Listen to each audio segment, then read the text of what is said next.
I forgot to bring flags. I actually assumed These you. flags? Oh,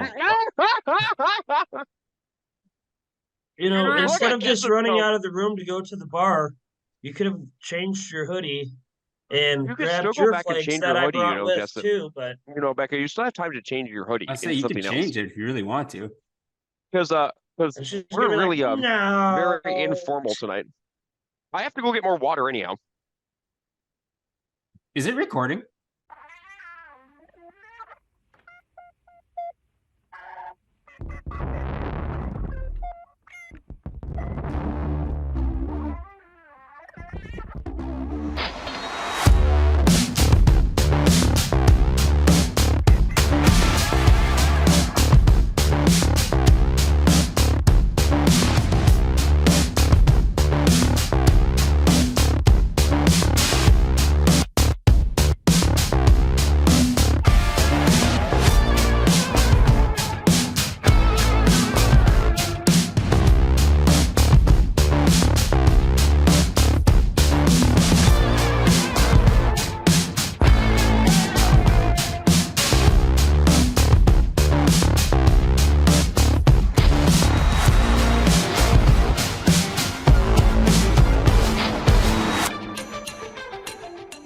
I think we're That looks live. like a Are we rowdy bar. live?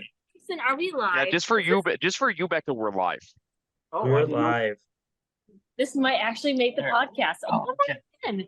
Sit down then. Thank you for bringing the beverage. I appreciate that. Yeah.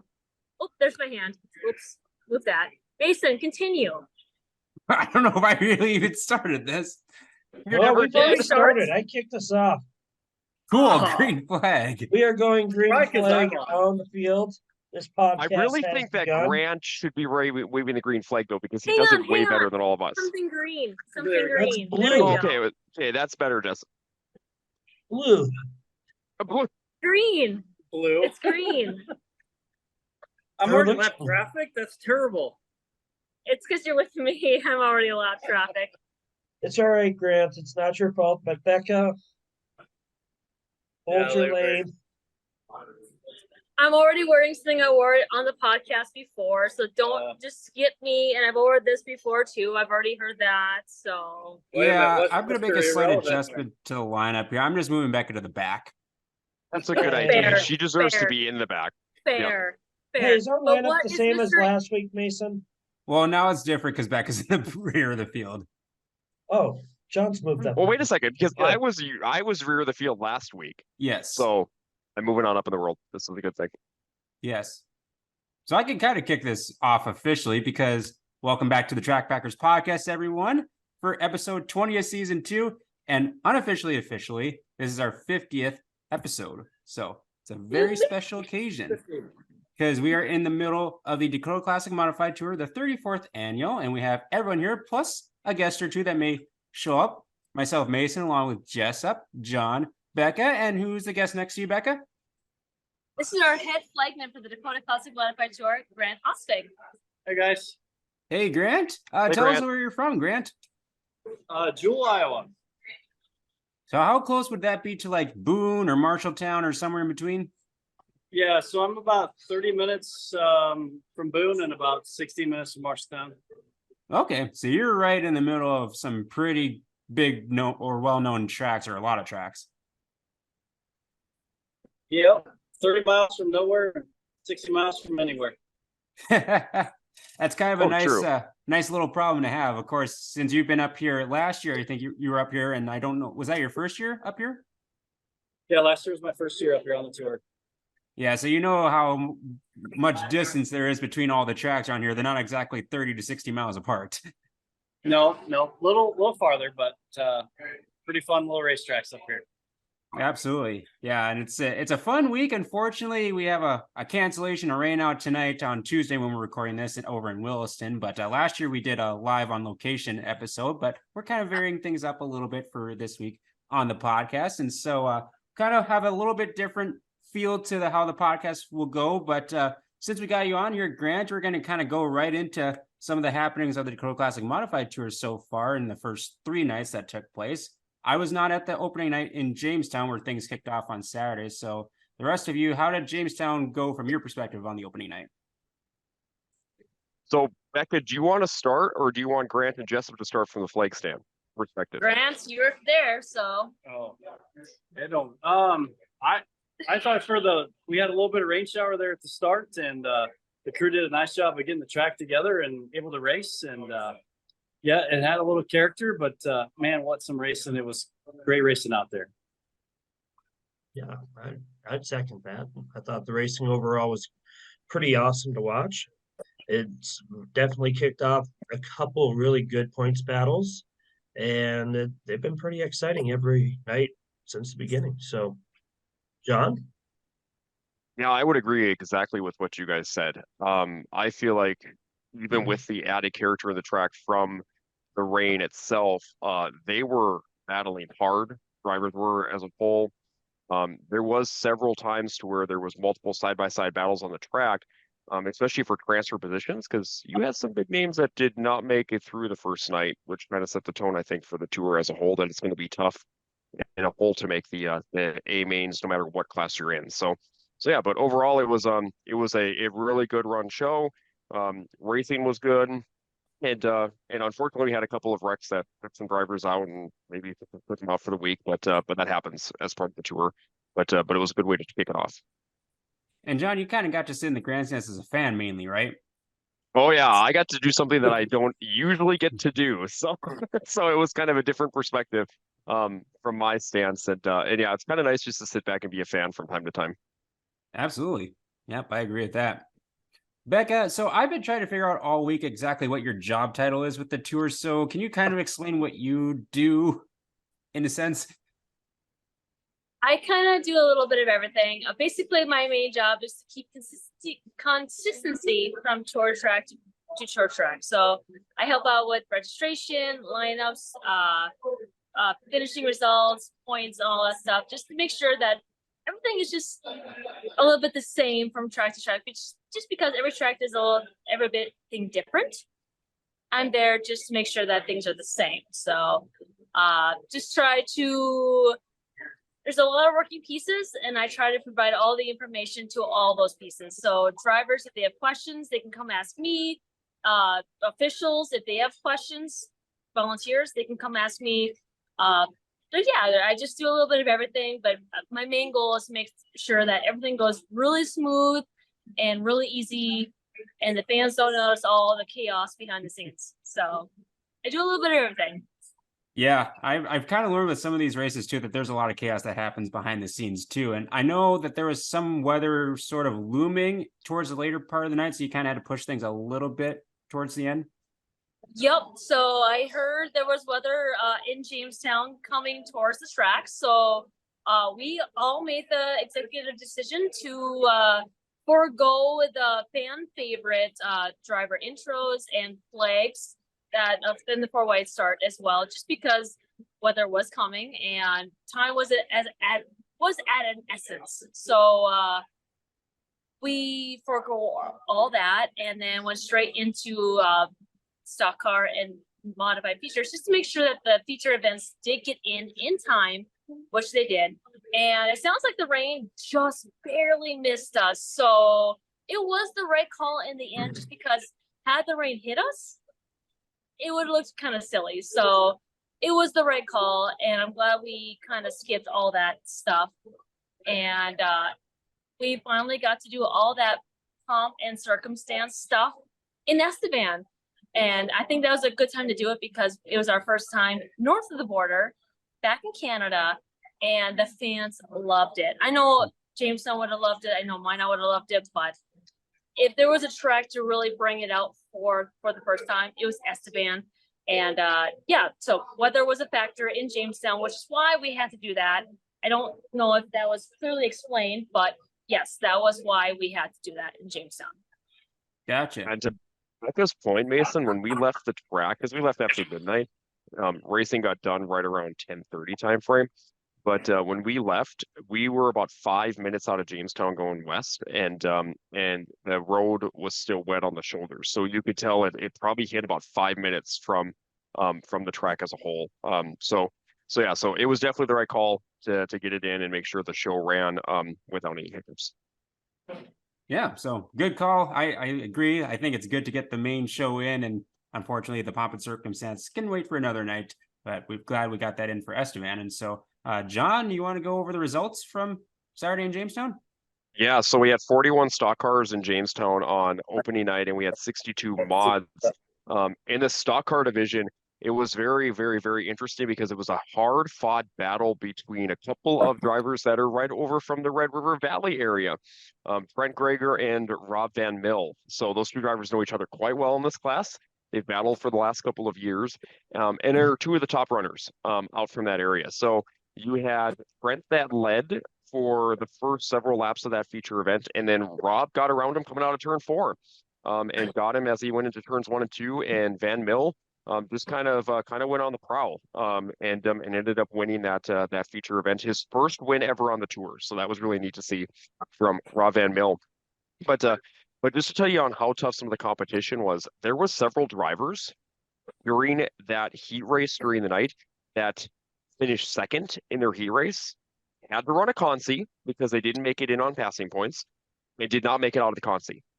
So that just shows you how deep the fields were in both the mods and the stock cars, because that happened to a couple of drivers on Saturday night as a whole. And then in the mod feature event was a little wild. You had a lot of hard-fought battles up front within that feature event. You had Cody Laney right there as he was battling hard with Tim Ward right away out of the feature event. You had Kyle Strickler, who was using the high line. Of course, that's kind of one of his trademarks around the Speedway end, was closing in ever so close to your lead duo. And then a caution came out. There was about, I want to say, maybe 6 laps remaining.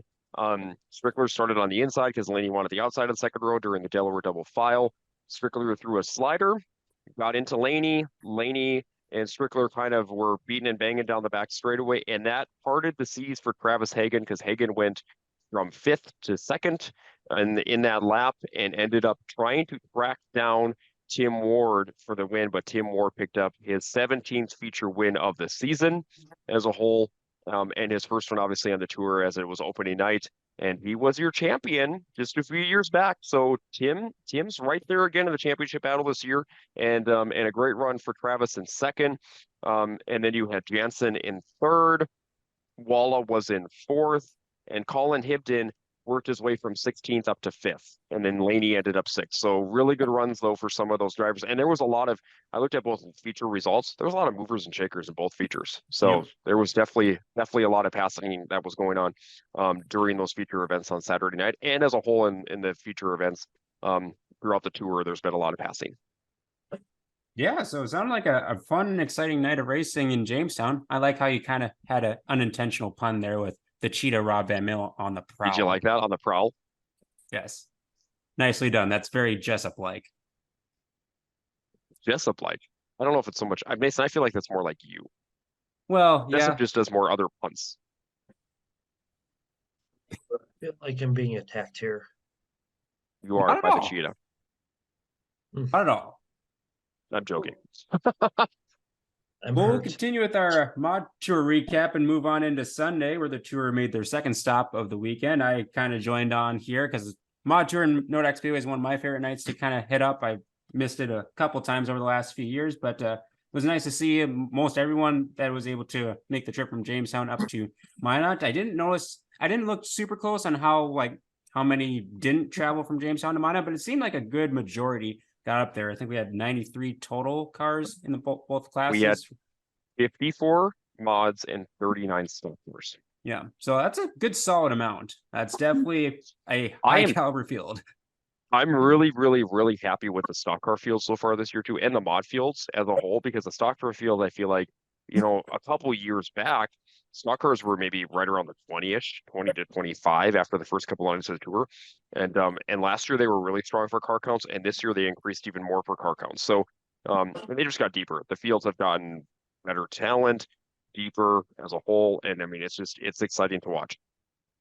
One kind of a theme of this last couple weeks, weather-wise, it's been pretty cool, but Minot on Sunday was pretty warm. It was warm.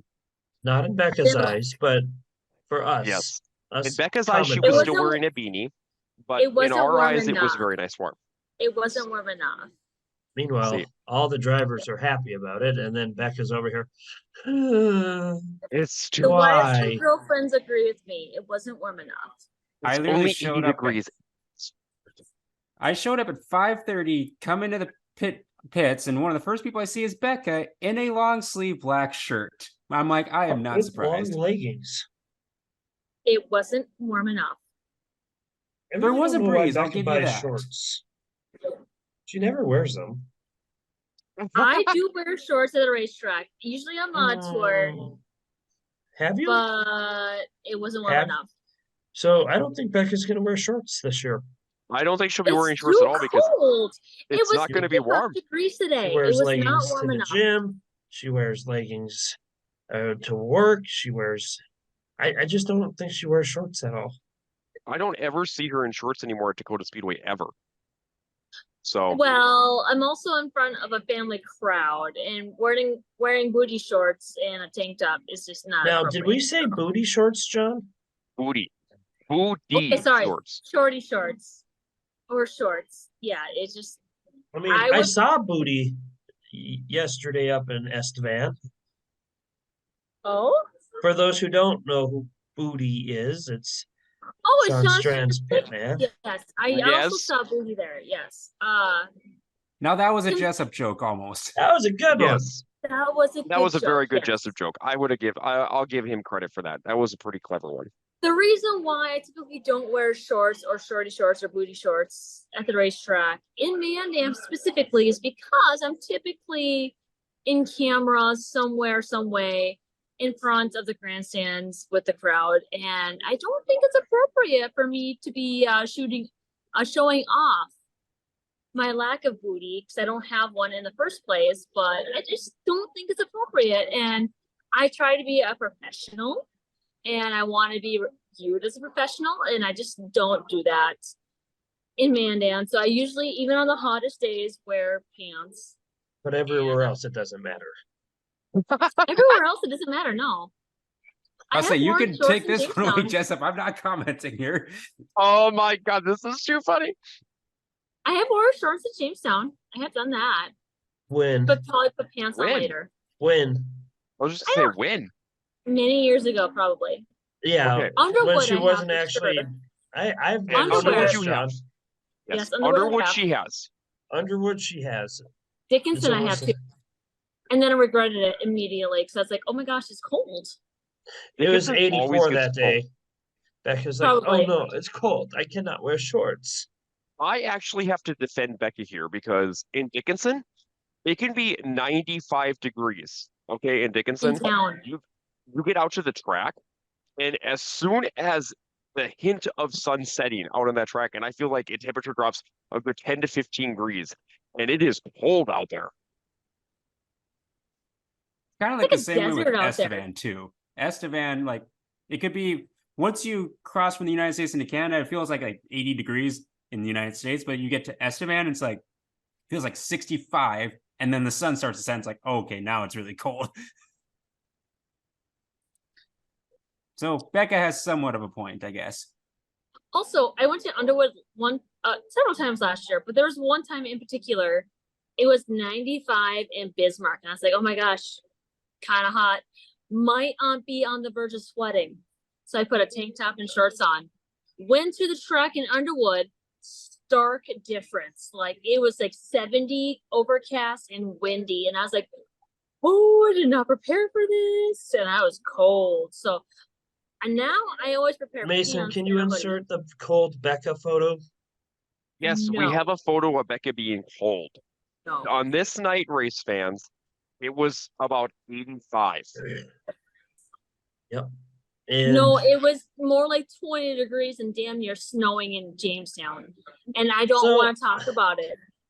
so It's the Mason, tell 50th us about your episode, so- experience. It's at the 50th Nodak episode, so we Speedway got to put this- it in.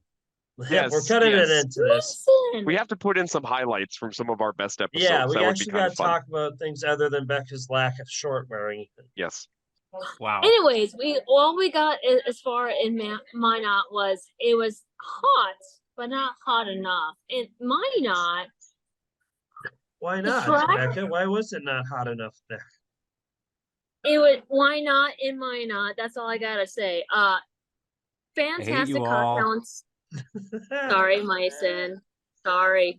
I also slightly picked up a Canadian accent since I was in Canada because I love the people up there so much. Anyways, Minot was fantastic. Why did we get off on that tangent? I kind of had a small Canadian accent when I said something there. Anyways, fantastic car counts, great racing. Heats and B mains. It was more of a bottom feeder track. Did you Or actually heats. mute me? No, Did you actually mute me? no. Okay, thank you. God. Heats were on the bottom because that was where the most moisture was, and then B mains were on the top, and then they did some track prep, phenomenal track prep, and then we had multiple groups of racing, mainly bottom and top, and fantastic racing in our stock cars, where we saw Trent Greger run away with the win in the stock cars over Rob Manville, who picked up the victory back at Jamestown. Honestly, this is kind of the showcase where you're going to see two main drivers run away with the points championship. There might be a surprise winner in our stock cars. Oh, Jessup doesn't agree with me here, but I think it's going to come down to two drivers in our stock cars. And I Yeah, saw this it is. right away in Minot. Trent Greger and Rob Van Mill. Rob Van Mill won in Jamestown. Trent Greger picked up the victory in Minot. And it was a battle between those two drivers. And it was fun to watch up until Trent Greger ran away with that victory in the stock cars. Then in the modifieds, it was Travis Hagen, hometown hero, or not hometown hero, more like a local favorite in Nodak. Travis Hagen pulled away right away when the green flag waved. But once he hit lap traffic, it allowed Tom Berry Jr. to catch him and pass him. And Tom Berry Jr. kind of just ran away with that show as well. Tom Berry Jr. is running someone else's car. So this is more impressive because first, second night in the car, ran really well and picked up the victory in Nodak in someone else's car. And very, very impressive feature victory over Travis Hagen. And yeah, that was night 2 in Nodak. So Mason, why were you able to babysit John and I, in your own words? I would be curious on this as well. Well, I was basically just having a blast, just doing my own thing, going around catching B-roll, sitting up in the stands, sort of babysitting Jessup and John, although they were kind of doing their own thing too. But that's good. We had a good time in the stands. There was actually quite a few fans there. I was actually impressed with the amount of fans that was at the Nodak Speedway on Sunday. And yeah, it was interesting to see kind of how the track kind of changed throughout the night. You know, like Becca was saying, bottom dominant in the heats, moved up to the top with the consies, and then they were able to move around quite a bit more in the features. And so that was nice to see how people were able to maneuver around in the main features, and kind of just wanted to give a couple little insights. So like Tom Berry, Becca mentioned that he's racing someone else's car. The guy's name is Mike Weddlestedt, and he's out of Wisconsin. So that's whose car he was driving, and kind of talked to him a little bit afterwards. And he's been working with Tom Berry for like the last year or so, it sounds like. And so it was kind of cool that he got to race with us for a few nights. I know he just took off to go towards Oskvig, where they're having mod wars this weekend for USMTS, and he's leading rookie points and I think 5th in national points. So it's got a little bit higher commitments, but it's really cool to see that Tom Berry, a former champion of the tour and a national champion, came to join us. And so Mason, question for you then. So I know it's Mike's car. Was Mike there as well? I don't think so. Okay, the reason why I asked that question is I was thinking, if Mike was physically there, I wonder if he's going to run the car for the remainder of the tour then, and then, head back afterwards. So I know Tom had to go back, obviously because of Mod Wars, but yeah, I'm kind of curious about that. And Tom it looks like he had his personal trailer there too. That's like the trailer that he's had the last few years, kind of has that nice little caricature on the back of his trailer. So I'm assuming he took everything, just took the car and kind of put it in his own trailer and went to town there. And so couple movers and shakers in the modified. So like Tim Ward went from 18th to 4th. That was a very impressive run in the night 1 winner. And then Ricky Alvarado from Delta, Colorado went from 17th to 6th. So definitely a couple of people that made some moves in the A main. And so Yeah, stock cars. I think Becca kind of recapped that pretty well with Trent Greger and Rob Van Mill kind of stealing the show. And it's always funny on tour nights, especially in Nodak for stock cars, because they usually don't. They kind of get to the high side on regular show nights, but they really rim ride on a mod tour night. It's crazy how close they get to the edge of the track, and so that's why one of the reasons I look forward to mod tour and stock car tour night, because they use every inch of that racetrack that you don't see on regular race night. So that was night 2 of the Dakota Classic Modified Tour, and then the tour shifted north of the border to Estevan for the first time in several years. Thankfully, the borders opened up this year, so most everyone was able to get across for some nice action at the Estevan Motor Speedway. And so myself, Jessup, and Becca made the trip this time as John had to go back to Bismarck for work. So Pelkeys, you got there way before me. So what did you do leading up to the race night? Oh, we went to the beef and had poutine. Which is Okay. actually something I've never had. Oh, you missed out, Mason. Mason, really? Really? You went up there a bunch too. It seemed like I'm not a big fan of like a lot of like different food put together. So I've always been kind of like a little bit to try it, but one of these days I will. You It's could so have just good. went to McDonald's and got their version of poutine. I did get some Tim Hortons on the way out. What's your go-to order, Mason? At Tim Hortons. Yes. Well, considering we don't have a Tim Hortons, or we used to have one in Minot, but we don't anymore. I literally just got a ham and cheddar sandwich. You got a sandwich? I didn't want a donut. I don't eat donuts all that much. Yeah. When was the last time you ate a donut? Sunday after church. He's watching his figure. Well then. So we went to the beef eater where we had poutine, their delicacy there. And then I left Jessup there and I went straight to the track because I had to be there for opening of the draw at 2 o'clock. Jessup didn't really care to be there that early. It was totally fine. We ran into some friends there. Brock, who was our co-announcer at the Dakota Speedway, him and his mom are actually traveling the Dakota Classic Modified Tour. So I ditched Jessup to hang out with them. So that he could hang out with them, so that I could go to the track. Power counts were, I was pretty impressed with Estevan. I know there's going to be a drop off just because some drivers just can't cross the border. Maybe it's not drivers. Sometimes it might be car owners, people, whatever. But whatever the reason is, I knew there's going to be a drop off. So we had 45 modifieds. I believe we had 30 stock cars. I'm sure John's gonna yellow flag me somewhere along the way. 29. Whatever. No, you One originally dropped had out. 30. You had 30 and then you had one drop off, so you had 29, but yes, you originally had 30. Thank you.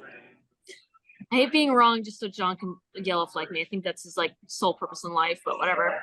So anyways, we had great car counts. Fantastic racing. Those folks at the Estevan Motor Speedway, I love Estevan. It's my favorite track on tour. I love the people up there. I love the food up there. I love the track up there. I love the drivers up there. I love everything about Estevan. I will always go to bat and advocate for Estevan to be on the tour. The racing was phenomenal. The racing surface provided a fantastic feature, not only in the stock cars, but the modifieds. And I don't know what the future holds, but I think that might be a track to beat for obviously Williston rained out, but Dickinson and Mandan. Well, and you mentioned, sorry to cut you off there, but the fans there's a lot of fans there. Mm-hmm. It was packed, and they love racing. And we finally got to do the out of car intros with the flags, and they went nuts for it. And I'm glad if there was a track to bring that out for, because we ran out of time in Minot. There was rain in Jamestown, but if there was a track to debut that for, it was Estevan. And so, yeah, the fans were nuts for that. It was packed up there. Seating was very limited because there were so many fans. The 50-50 payout in Estevan was $3,235. insane. That is Wow. insane. So yeah, the racing was great. So in the stock cars, local favorite, hometown hero Austin Doe drew the pole, but Trent Greger quickly got the lead, and it was a great battle between him and Rob Van Mill for the lead. They raced side by side for several laps before Rob Van Mill took the lead and just drove away from the field. Rob Van Mill picked up his second Dakota Classic Modified Tour feature victory, only in his second full-time year traveling on the tour. So he's definitely going to be one to look forward to in Dickinson and Mandan to be very strong and up there battling the lead, as well as Trent Greger. Obviously, you're the former defending tour champion. So yes, Rob Van Mill was your tour champ. Speaking Winner. as far right now. He was your victor in Estevan. There we go. Yay, words and such. Okay, so then in the modifieds, great battle up front between Stephen Pfeiffer and Cody Schlope. Those guys also raced side by side for numerous laps before Cody Schlope took the lead. There was several quick cautions in that modified feature event. Tim Ward threw an excellent slider, and that was the slider that showed Cody Schlope where the faster line was, because he retook the lead, moved and changed his driving line, and he was way faster after that. He pulled away and just dominated, and he's the first local driver in numerous years to win on the Dakota Classic Modified Tour. I don't really count Tom Berry Jr. I know he lived in the Minot area, but he's since moved away. Aaron Turnbull's won on the tour, Jason Walla as well, but it's been years since a local driver's won, and Cody Schlope got it done in Estevan at his home track and won it in dominating fashion. And I'm so happy for him because such a great guy, such a caring dude, and glad that he got a tour win at his home track. And it was fun to watch. Definitely. And I was going to kind of touch on that too. So Cody obviously is from the Estevan area. We had a really good representation, especially towards the front of the field, of local contenders. So Austin Doe in the stock cars, Cody Schlope in the mods. We still had, I believe, Chase Davidson, Chris Hortness making the field, obviously. And then we had like Aaron Turnbull, who had to kind of come from the back of a con seat to try to transfer into the A main. And so it's great to have like the local drivers make these shows, especially at their home tracks, because you can really get the crowd into the race itself, especially when they're running towards the front or making the way towards the front too. So I agree, like having the out of car intros, kind of introducing the drivers to the fans, and so they can kind of see them up close. Definitely a good added aspect of the Dakota Classic Modified Tour. And yeah, like you said, you kind of covered the stock cars well with Rob Van Mill and Trent Greger. It seems like it's going to be those two that are going to be kind of waging war for the rest of the weekend. Kind of cool to see, like, well, now that I live out in the Fargo area, I kind of get to see them race a little bit more regularly, and they're fast out here. So I was kind of, it's not a total shock that they're kind of dominating as of right now on the mod tour, just a few races in. And so, yeah, it's going to be fun to see how that plays out. And then Modifieds was fun to watch. I actually was watching from the infield, which watching from the infield in Estevan is really cool. It's very wide open. There's no obstructions at all. And so you can see everything all around the track. Jessup, were you in the stands watching? Estevan? Yeah. I was on the infield for the features. Oh, okay. You must have been down in turn 1 then. Yeah. Okay. That's why I didn't see you, because I was over in turn 3 and 4. Well, that explains it, Mason. Yeah, I mean, it probably was pretty cool to watch from your aspect too, those feature races. Yeah, it was fun to watch those restarts and how they're entering the corners down there. It was fun overall, good time. It was nice to catching up with our Canadian friends, and I had what I thought was an intriguing conversation with Byron Victor about how much this tour race means to that track and to the community there. I mean, they said it's basically, the example he gave me was basically a community that has like an NFL team, and then they take the NFL away for 3 or 4 years, and when they return it, they give them back it's to start off with like the Super Bowl when it gets brought back. So it was a pretty cool experience seeing everybody there. They packed it in. Everybody seemed really excited. Atmosphere, just the buzz around the track was really good. And to have a fellow Canadian, a local hero win it definitely was the cherry on top of an excellent night for them. Yeah, can't really say it much better than that. I agree with all of that. Didn't even touch on the hard chargers. So stock cars, Shelby Williams went from 17th to 6th in the stock cars. So he was moving up through the field pretty nicely. And then modifieds, a guy that has had just terrible luck, not only just this week on the tour, but the last 2 or 3 weeks. Marcus Tomlinson had engine troubles on Saturday, had mechanical troubles on Sunday. Nodak got involved in a wreck in the heat race, so didn't even finish. Made it through last transfer spot in the Consi, started dead last 26 and got up to 6th. Plus 20. That's a pretty dang good run for Marcus. So that's awesome for him. That's definitely something he needed, especially after the few weeks he's had. And so that's the way things are shaping up after 3 nights. And I was going to bring up the points, unless one of you has the points up already, kind of update on how everyone is doing on the points so far. Give me just a second to bring that up. I was gonna say I can start talking about it, Mason, because I know the points side of it because I've seen them. I'll start with the stock cars. So stock car battle, like we had mentioned, is super close because you have Van Mill, who has 2 wins in 1 second. You have Gregor, who has 1 win in 2 seconds. So right now, Van Mill is leading Gregor by a point in the standings because obviously IMCA's point structure, like we all know, is 40, 39, 38, 37. So basically, it's based on your feature finishing positions on where you finish at during each and every night. So, and that's the same across the board for each night for the tour. So right now, it's very close with those drivers. Rounding out your top 10 in points, or the top 5 in points, though, it kind of gets to be a little bit interesting because you have Angel Munoz, who's right up there as well. He is right now 17 points back. Zach Madrid, last tour champion, is 19 points back. And then Adam Goth is having a very nice tour so far. He was top 5 over in Minot on Sunday, and he is 20 points back. Those are your top 5 right now for your stock cards. One of the drivers that has been having a pretty good run on the tour too has been Austin Doe, but he had some bad luck last night up in Estevan, and he's 26 points now to lead, running back there in 8th. Otherwise than that, he's been pretty much towards the front at the last couple of stops. In your mods have been a very, very tight battle as well between the dark horse, Travis Hagen, who has 2 second place finishes so far on the tour, and Tim Ward, who won opening night, was 4th over in Nodak.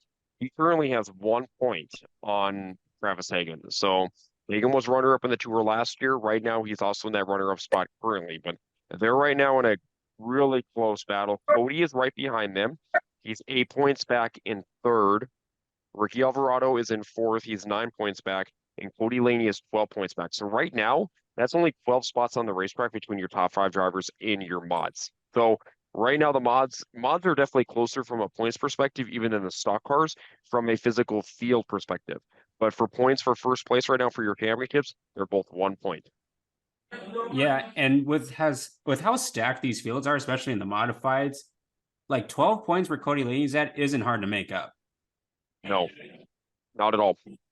So, I mean, like, things will get pretty interesting with Dickinson and Mandan still on the schedule, too. And so, yeah, Tom Brady's right now in 6th. Obviously, he's not going to be part of the last 2 races, but he still had a pretty solid run for the first 3 nights of the show. Had a little bit of trouble yesterday. I think he just got mired in traffic and just couldn't move forward. And so, kind of another guy that's had a really good run in the stock cars. Jordan Zomer's 7th right now, 24 points back.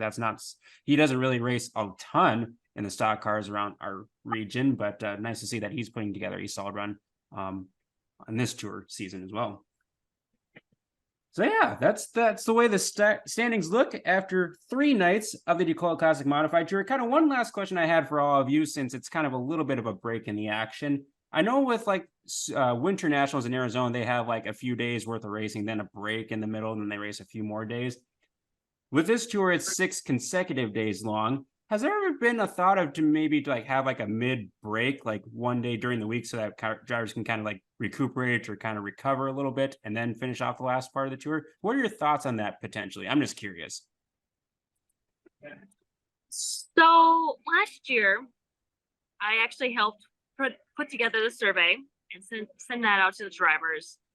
And a lot of the drivers actually prefer a double header somewhere, whether that's maybe maybe it's the middle of the tour, maybe it's the end of the tour, but they actually prefer. I think drivers do enjoy it right now because that gives drivers a chance to actually work in the cars between the next track from one track to the next. But the Dakota Classic Modified Tour has always been 6 straight days of racing. And in the past, just because of different weather phenomenons, there have been instances where tracks have done double headers or held 2 races back to back, right? So a couple years ago, Nodak did 2 nights in a row on the Dakota Classic Modified Tour because we couldn't go to Estevan. So drivers really enjoyed that, having 2 back-to-back races in Minot. I believe last year there were 2 back-to-back races in Mandan, and drivers also enjoyed that. Just because drivers do enjoy going on the Dakota Classic Modified Tour, but some of the driving between track to track can get long. Mm-hmm. And I think drivers enjoy having those races where they can just hang out for 2 days. That means a lot to them. That means they can actually just not have to spend several hours and driving, and they can just focus on working on the car, whether that's adjustments or fixing on the car or just making changes. I do know drivers enjoy it, but I think the goal is to go to 6 different tracks and 6 different days. So. And to build on what Becca said, I feel like the tour, the way that the tour format was built and everything else, it is truly a tour format. You are racing for 6 straight nights. Back in the day, it wasn't always 6 straight nights because it would be depending on how many tracks are on the tour, but 6 straight nights, and then you would crown your champion. You don't get a down night unless there's obviously a rain out. You don't get a night off. It's pretty much you are racing back to back to back to back to back. The nice thing I think about the tour too, which I actually personally enjoy and personally like, is that drivers as a whole are still looking to represent their hometown track. Say they're coming from out of town. They only have to miss one night if they go through that directly on those tracks. If they're running for some type of championship down there, which means the Classic Modified Tour has always been pretty much from a Saturday to a Thursday. It's been kind of the format. So that means that if they're going to leave and they're going to miss one weekend down, let's use the Iowa drivers as an example, from an Iowa track perspective, the next weekend they'll be back down in Iowa. They're only missing that one weekend. It's not multiple different stops that they're going to have to make on multiple different weekends to try to make that work. So that's one thing too that I think is kind of a staple with the Dakota Classic Modified Tour. That might make it even more enticing a little bit because you're not physically going through and having to do multiple back-to-back weekends, especially from a travel perspective. You do bring up a good point because I think particularly in the stock cars, I know there's some that are from like that southern Minnesota area that I think we're racing. I don't remember if it was Princeton or Worthington, what track it was, but they raced there. It was Arlington on Saturday. Yeah. And then they come up up for the rest of the tour. Yes. Gotcha. Yep. Joseph, Dan is one of those that does that. Dan McIntoon in the 92 is one that does that. Yep, that's who I was thinking of. I just prefer. Go ahead, Jessup. You're up. No, I'm getting cut off every time. So I honestly think if we're going to call things a tour, this is the designation of what a tour should be. It's not, we're going to do it multiple weeks at a time, or not tossing out races because someone had a bad night and they don't like it. And it is what a traditional IMCA tour. It is the standard of what a lot of other racing tours are built based off of. Whether people want to admit it or not, it truly is. And I'm sure there are series and tours before the mod tour, but it holds such, I would say, a level of prestige that by even making a feature in any of the mod tour races, it carries some weight, and people, that is their highlight of the season. To win a heat, highlight of their season. And it, by not swaying too far from the formula of adding rain dates or makeup dates or a day in the middle where you have to take time off, I honestly think that kills the momentum of what the tour represents and what it has going for it. Is it a lot to take on? Yes, but that's what it is.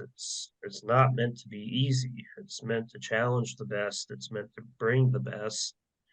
And at the end, whoever wins and when the dust settles, the person who raced the best had some luck, and at the end was the most consistent should be your winner.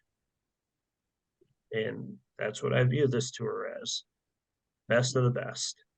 Over Yeah. 6 days on 6 very different tracks.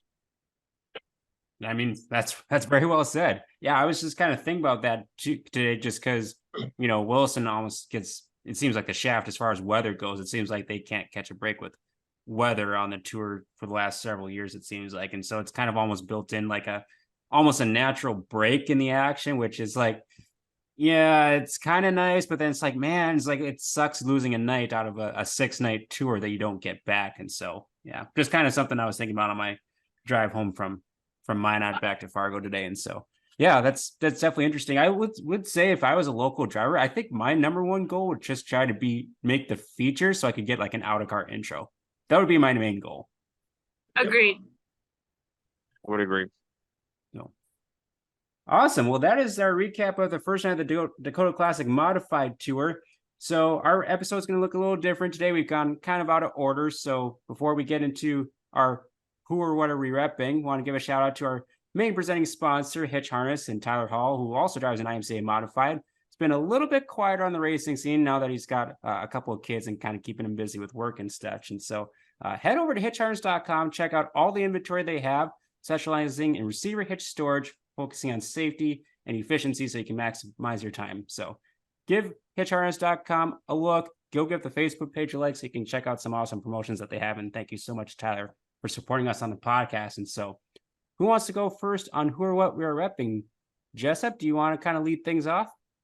I will lead things off. I have a new hoodie because Becca takes all of mine. And I kind of saw this one on tour. It's a little different. Actually, it's very different than what we see out in our area.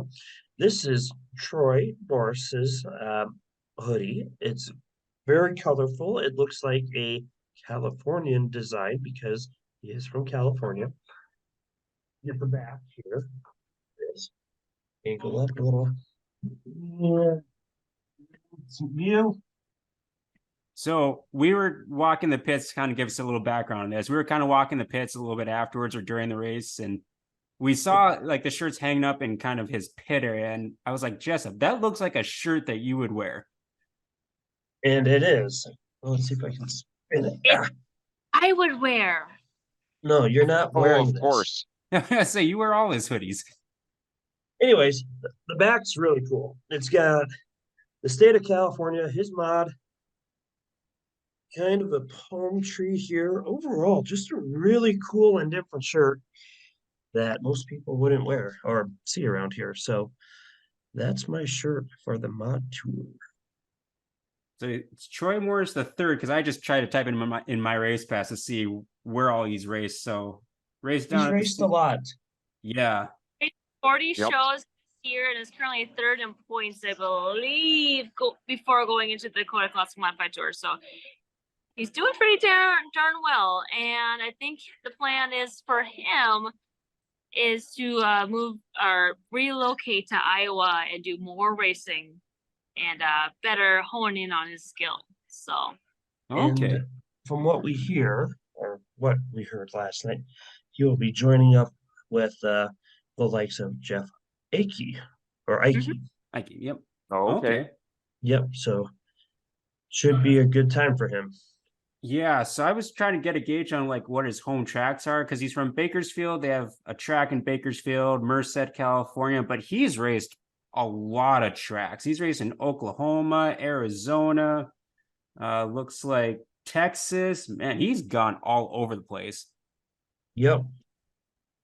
So yeah, I could see him being one of those relocators to Iowa and traveling quite a bit and getting some races under his belt. Yeah, he's a young kid too. He's only 18, so he's got a lot of racing ahead of him. Yeah, and oh, I don't have my box with me. He had some cool lanyards that he was kind of handing out to the kids, and I got one of his little lanyards when I was asking for cards, and so kind of a fan favorite. I would take it too. Yeah, I would assume so. I don't really judge the crowds too often, but Yeah. yeah. Nice to I s- like the shirt. I like his car. I like what he's done on the tour so far.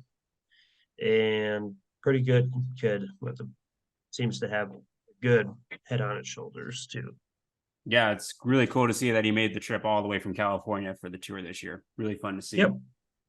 I can go next. I got this shirt on Sunday at the Nodak Speedway. I was going to rep a different one, but figured I'd rep one of the new ones. And this is actually a local driver. This is Alex Braun, 11B, stock car driver from the Dickinson area. It has a really cool paint scheme. It's kind of like a bush light theme. And so as you can see, they kind of did that in the design of the car and of the shirt. And so it's really, really a cool kind of different looking shirt as well. Obviously, it has the car on the back, but kind of just incorporating kind of like a national brand and matching the car up really well. And so he was at, I believe he was at Jamestown and Nodak. Why not? Yep. Yeah, but wasn't planning on coming up to Estevan, but he was planning on going to Williston, and obviously Dickinson and Mandan are kind of his tracks in his near neighborhood, and he's been in the stock cars for a few years, dabbled in the hobby stocks for several years before that, so it's nice to see that he's been getting his experience in the stock cars. also, his family owns the distributing one of the distributing companies, Dickinson, which is why they have that hookup with Bush Light. So That fun makes facts. sense. It's definitely one of my favorite looking cars on the track. It's really, really nice car. It's a very nice paint scheme. Yep. Very nice paint scheme. Yep. So that's my shirt for this episode. Well, I'll go down to Becca before we get to the history lesson with John. Oh gosh.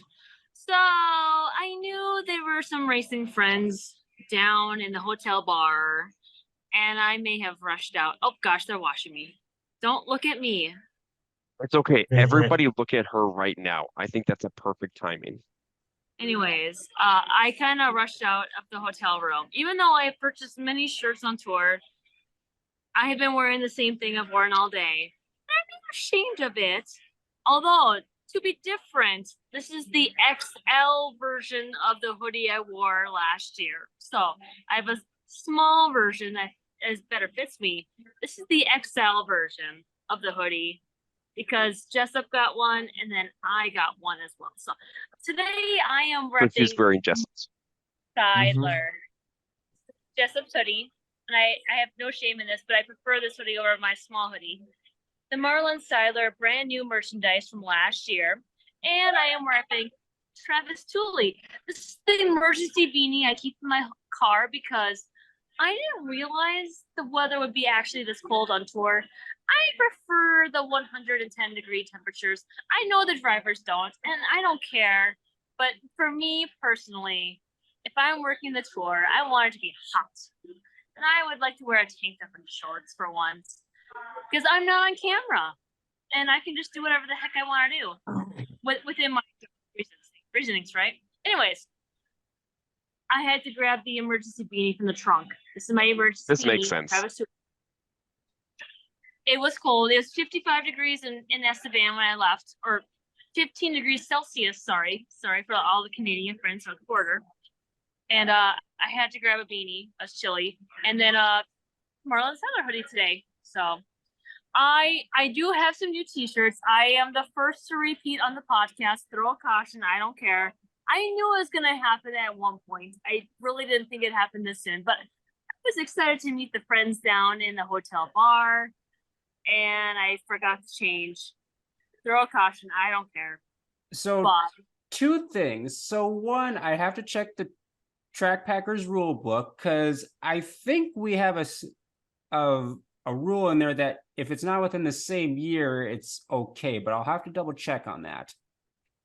2, you know that survey that you give out to the drivers each year after the tour? yes, You should add a question on there asking if they prefer 110-degree weather when they come on tour and see what the survey results are. Yes. for a fact, if the drivers enjoy the cooler weather, it's the wives and the girlfriends that prefer the 110 weather. Hey, maybe we can like add a little section in there for the wives and girlfriends to also answer it because I'm still kind of leaning towards that they probably prefer something cooler. And I do have a question because Kelsey Foley's on tour and she's probably not out there preferring 110-degree temperatures either. You know, because she lives down in the Arizona heat and everything else to where they don't race a lot during the summertime. John, know your drivers. So, I mean, she races a lot down there and now she's moved away and everything else to where she, you know, she probably prefers not 110-degree temperatures anymore when she's racing. So I would say, I bet you she might even be in that same fold. She might be a rarity. Say, I'll talk to her oh, tomorrow. Talk He to her might tomorrow. be a rarity. Oh, boy. she might just be a rarity. Well, And Kelsey, Packers- if you're watching, which I informed her that about the podcast, she might check it out, so she might get a kick out of that. Yes. I wore Kelsey's shirt last year on this podcast, Monster Podcast. So You did. we'll chat. You We'll did. chat tomorrow. You did. I'll see what That was I'll when- see you guys. That was when you were down front at Williston With a propane Yes, tank. you hooked me up last with minute the with proposed, yes, with your propane tank. Yes. she hooked me up with a t-shirt, and I did not prepare for the tour. So thanks, Kels. Well, cool to see your gear that you're repping, Becca, and we'll move to John. Who or what are you repping? Oh, it's history lesson time again, but Oh I my am God. in a Dakota Classic modified tour shirt. This time around, it's the 27th annual Dakota Classic modified tour shirt from 2016. So the 2015 winners are on the back of the shirt as Becca is leaving because, you know, the history is just getting to be too much for her. And basically, here's the champions from back in the 2015 timeframe. This was when Elijah was coming up and being very dominant still within his tour run. So Elijah Zeberbergen was your champion. Dalton Flory was your runner-up in the stock cars. Joe Flory was 3rd in the stock cars. 4th in the stock cars was Cody Nelson. Mason remembers that name. Yep. Back out of Kenmare in the 10N machine. And 5th in your stock cars was Andrew Altenberg, another name that used to be very familiar with out of Minnesota for our stock car reign here for the Dakota Classic Modified Tour. So those were your top 5. 6th place was very interesting too. Jordan Boyce was 6th in the stock cars that year. Okay. In the mods, this is back when we still had really big fields for IMC modifieds when we were almost close to 100, if not over 100 cars in a given night. In your mods, it was Ricky Thornton Jr., who was your champion back in 2015. Aaron Turnbull was 2nd. Jeff Taylor, the animal, was in 3rd. Hunter Marriott was in 4th. And Lucas Schott was in 5th on the tour. 6th spot was Grabowski. So those were your top 6 drivers that were part of the Dakota Classic Modified Tour back then as part of your top 6 in points. Now, interesting tidbit here, because some fans have been asking about this. So Jeff Taylor, people have been asking, why isn't Jeff Taylor on the tour? Jeff Taylor came up and ran Mandan on Friday night, this past Friday, before the tour started on July 7th. Had a pretty decent run in Mandan, didn't look bad by any means. Finished, I believe, in 11th. He kind of ran there the whole time during the feature event. We talked to Jeff. Becca actually was texting back and forth with him a little bit. Unfortunately, Jeff has motor issues and has not been able to get a backup motor in place for the tour. So that's why you have not seen him on the tour. So Jeff is actually probably, I don't know if he's still up here in North Dakota during this time frame because I haven't seen him at the tracks yet. But that's what ended up happening to Jeff here as part of the Dakota Classic Modified Tour. Okay, I was kind of wondering about that too, because I was kind of going through some of like the going on tour posts and seeing who's all here, and there's been a couple that I'm like, oh, well, I haven't seen them yet, and there's still 2 nights left, so they might make an appearance. But yeah, Jeff Taylor was one of them because yeah, he was there in Mandan on Friday, and I was like, that's weird. He didn't come over to Jamestown or Minot. We were all kind of waiting for him in Jamestown on Saturday too. It was kind of interesting because Becca, Stacy, and Joanne were in the draw shack, and they're all like, why haven't we seen Jeff Taylor yet? Is he not here? So it was kind of getting close to pit meeting time frame / hot lapping time frame, and it's just like, where is he? This is kind of weird. Are we going to have another modified driver come through? Or are we not? And yeah, so it was kind of a little bit odd, but that was the reason why. Gotcha. Well, that's an interesting little tidbit. So thanks for sharing that with us. And a nice trip down memory lane too. There's some big names, especially in those modifieds that were on tour in 2015.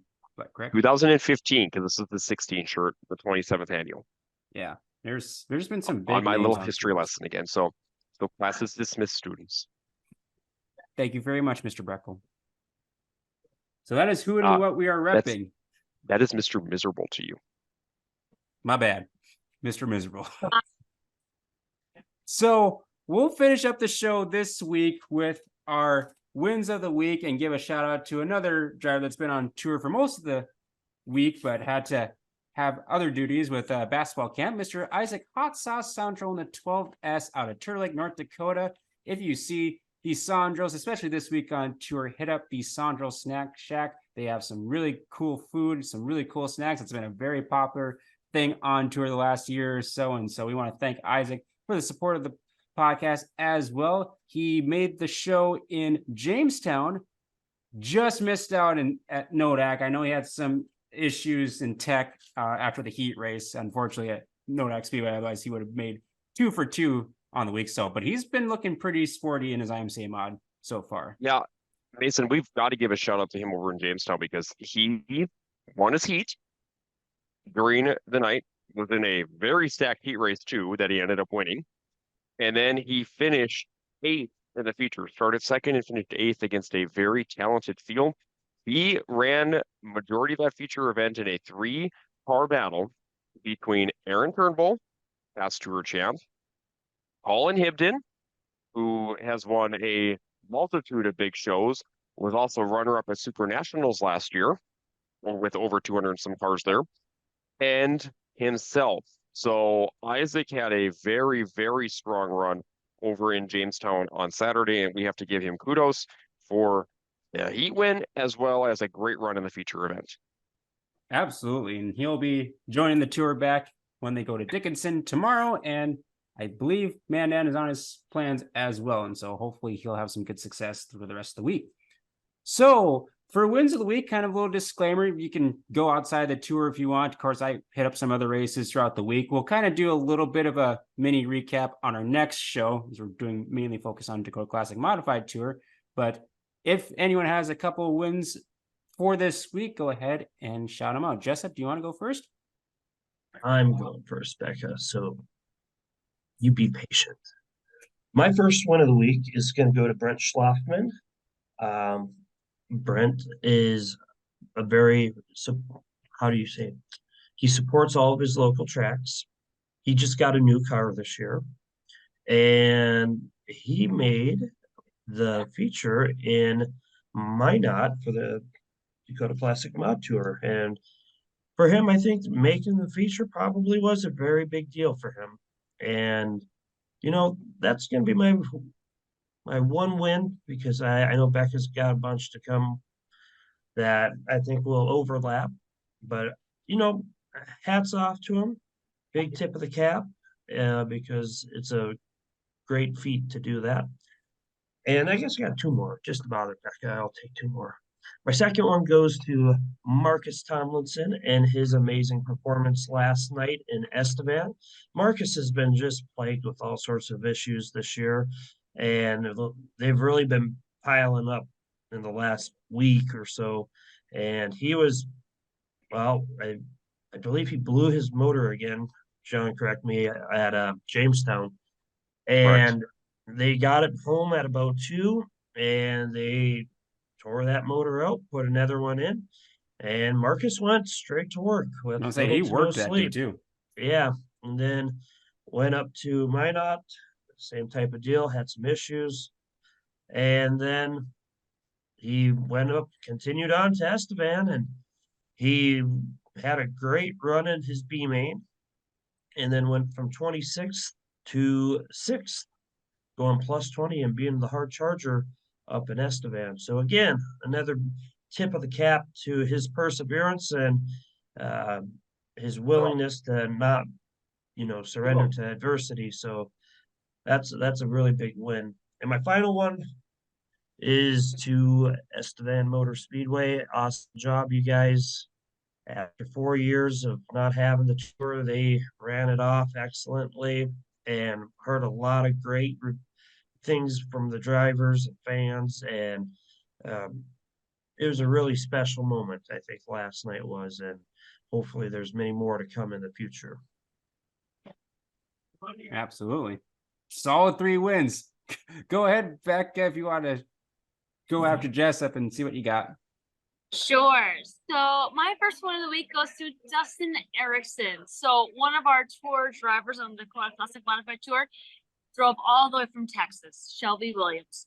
Got to Jamestown, and I believe it was when he was in Jamestown, the computer within his truck, his personal pickup truck, went It out. was an Apple.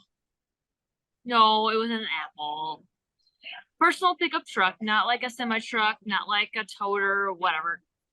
Personal pickup truck went out, and he had no way to get to the track. So he took the truck to a local body shop. They're looking at it right now. Got some help at the track to get the trailer to the track, whatever.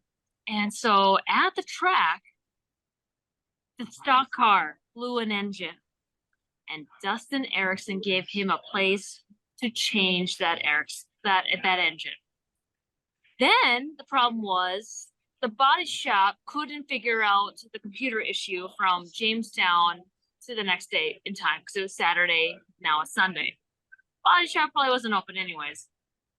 Dustin Erickson gave him a truck to pull the trailer from Jamestown to Minot. However, this is like an F-150 pickup truck. So Shelby had to drive like 40 miles an hour all the way from Jamestown to Minot.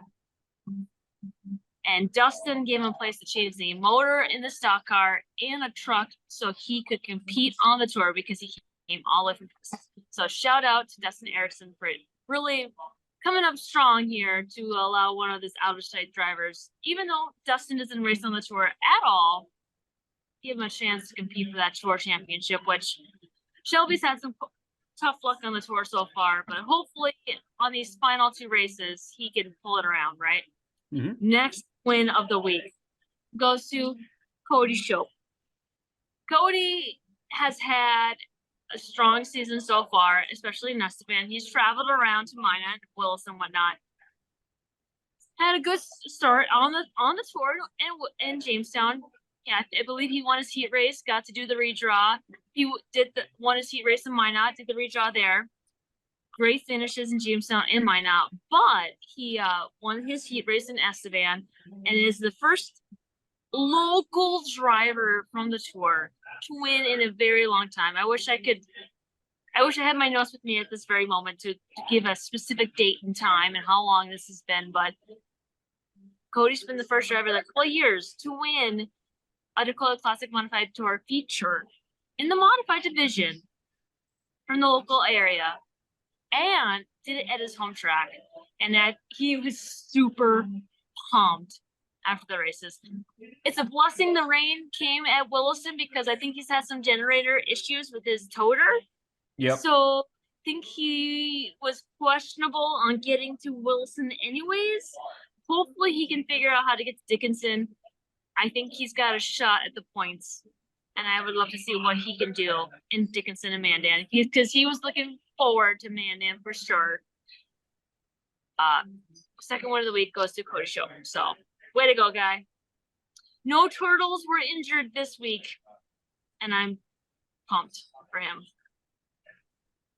Very good. That's another solid couple of wins. John, do you have any wins from the tour? Because my wins are kind of outside the Dakota Classic Modified Tour. So I've got a couple outside too, but we can kind of go from there. Yeah, to kind of go from there. But I'll start with the tour stuff. So, wins of the week for me from part of a tour perspective is I have to give 2 wins of the week right away to stock car drivers, and those 2 stock car drivers directly are Brent Greger and Rob Van Mill, because they've just been putting on a show over there. It's just been kind of showing our talent that we have in the stock car division as a whole in North Dakota.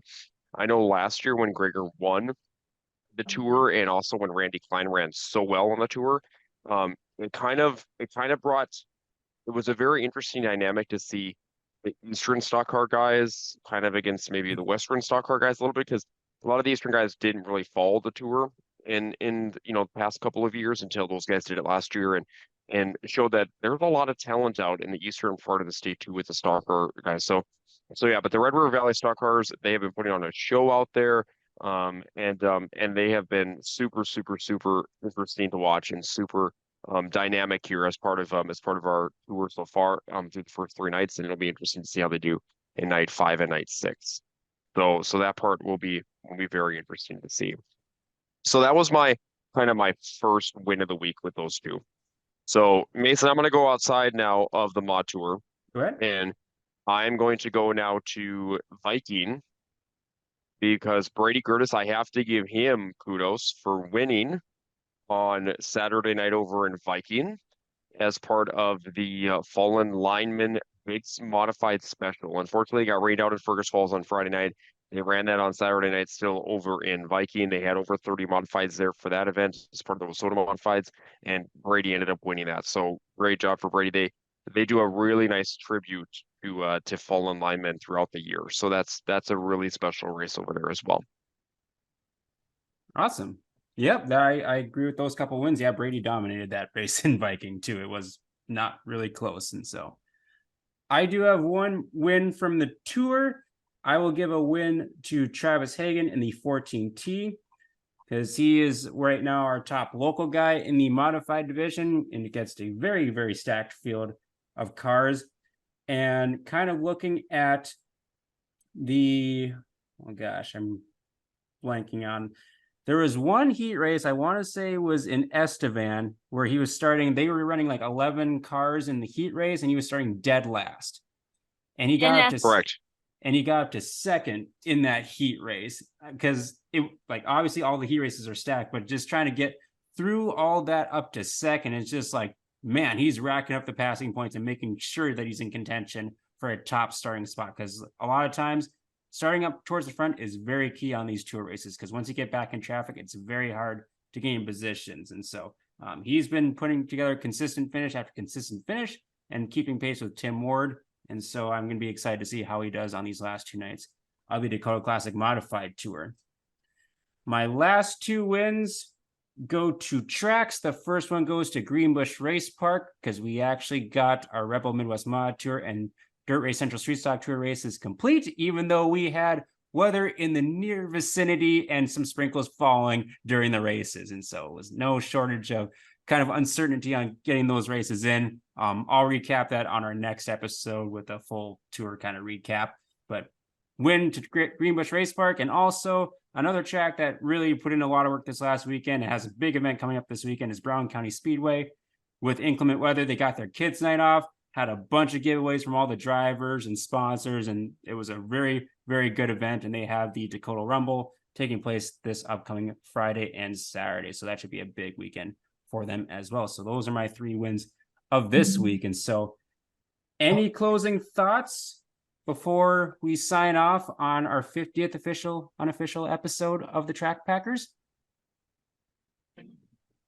Actually, I'm excited to see. Go ahead, mates. Go ahead, Justin. I have a fun one here, and really to highlight the stock cars and the value that we may not have had an opportunity to see. Back when they were only getting just barely above 20 to round the tour out, there were a lot of rumors and whispering going on behind the scenes of we need to bring the sport mods in. And I give a lot of kudos for John Gartner Sr. to holding his ground and then sticking to his guns and keeping the IMCA stock cars. Because the last couple of years, the numbers have been absolutely amazing. And the racing there has been second to none. And it's a testament to show that we can't always just cave to the knee-jerk reactions of a few individuals who think they are wiser than others.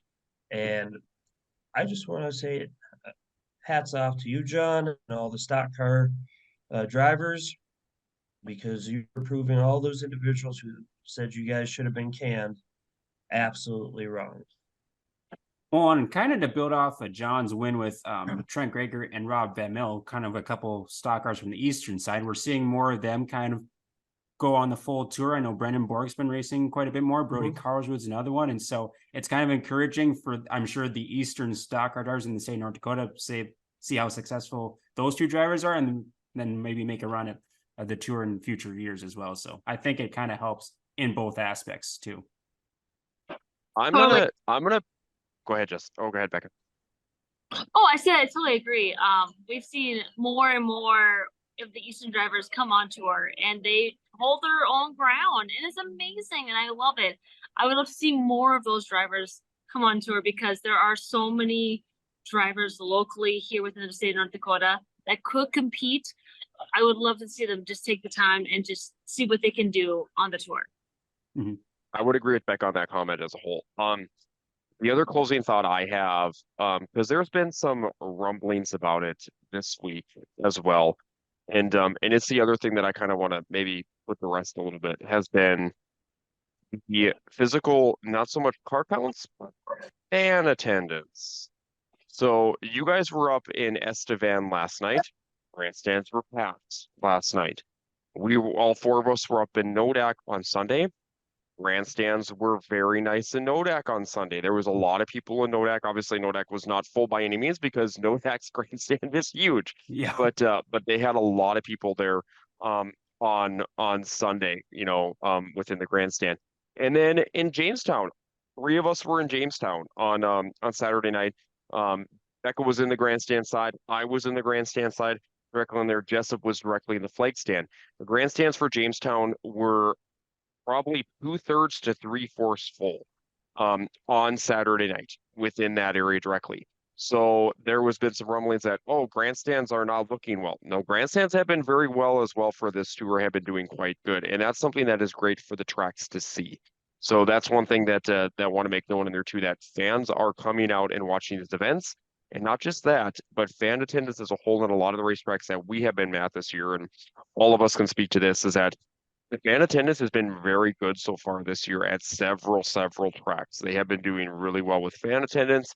And I think that this is kudos to the tracks with promotional stuff that they've been doing, marketing stuff that they've been doing, and also just the project as a whole that they have been putting on. So kudos to the racetracks and kudos to the fans for coming out and enjoying just a great night of racing action. Agreed. My final comment in regards to our 50th episode, it always surprises me how many people watch or listen to our podcasts. And it always comes back to me, all the dumb things I say on this podcast. So I'm sure John always points them out. But thank you to all of you listeners, all of you viewers. I hear all about it in the pits, usually at the next race. But thank you. Truly, even though I say some dumb things from time to time. Thank you to all of you listeners and viewers that tune into the podcast, the podcast, and support us and watch us and listen to us. It is truly appreciated. I will try to be better. It is hard, but I will try to be smarter. And thank you to all of you. It's okay, Becca. We're always here to help you. Or in other words, correct you when you're wrong. Moments, John, but you like to point out that I'm not always blonde, but I do have a lot of blonde moments, and yes, it's hard to be smart all the time. I feel Not like this every- is a confession going on, Mason. It is. It's a Not- confession. She's going to confession right now. On. Not Well, that's what the everyone- cautions are for, to help everyone get back in line and get situated for the restart and get in order. And so, yes, I echo what Becca said. Thank you so much for all the listeners and watchers for the first 50 episodes. It's kind of crazy that we're already on episode 50, and looking forward to seeing more and more and what kind of content we can provide in the future. Yeah, we're expanding, folks. I mean, we have the TPP, we have the CNC, which is on Mason's Patreon, and now we're working with trying to expand westward for our Western fans with the Western Roundup, and maybe we're gonna have to road trip. We're gonna have to start taking this thing on the road more.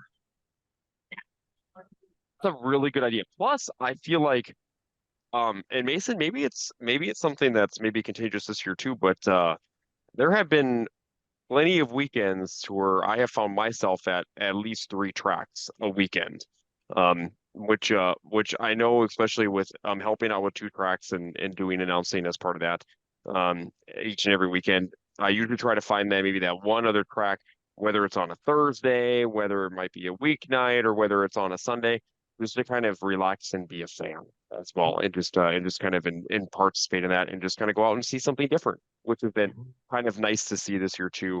And honestly, I've seen a lot of drivers traveling around more this year, which has been awesome to see.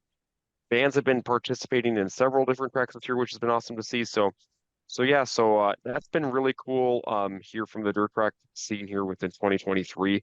And from our 50th episode too, I'm just happy and proud of everything that not just our drivers have participated in, fans have participated in, but even our sponsors that have come on board. Thank you guys so much to help us out on here too, and believe in us and with what we kind of present here from a racing scene, not just from North Dakota, but across the IMCA country a little bit, Wissota country a little bit, and even with NX. So we cover off on a lot of series, a lot of sanctioning bodies, and just kind of give a different perspective a little bit from other things, and of course have our silly moments.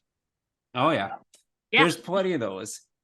Plenty of those that I'll probably have to cut out of this episode, but we'll see what ends up making the final cut. But thanks again so much for checking us out on the Track Packers podcast. That'll do it for episode 20 of season 2. As always, be sure to like, comment, share, and subscribe to our channels, whether it's Facebook, YouTube, or Spotify, Google, and Apple if you're a podcast listener. Thank you so much to Hitch Harness, Tyler Hall, Isaac Hot Sauce Sandro for the support on the podcast. Go out and see the Dakota Classic Modified Tour. Hi to Corey Lynn, make a quick cameo before we exit. And hopefully this weekend we will see you out there packing the track. Miss you.